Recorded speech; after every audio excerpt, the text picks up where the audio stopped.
How to use GCash for Discord Nitro. The first thing you want to do is launch open any web browser and head over to discord.com, or you can open up the Discord app.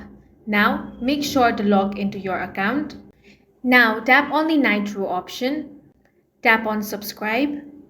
Now you will find different Nitro plans over here. You have Nitro and Nitro Basic. Select whichever plan it is that you want to purchase.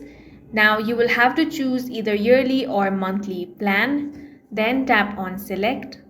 Now here under payment method, you will find the GCash option. You will find it only if GCash is available in your region. So if you find it, go ahead and tap on that, then log into your GCash account. Now you can complete the payment process from there, and this is how you can pay for Discord Nitro with GCash. And that's it for this video. If you found it useful, make sure to hit the like button and subscribe for more videos like this.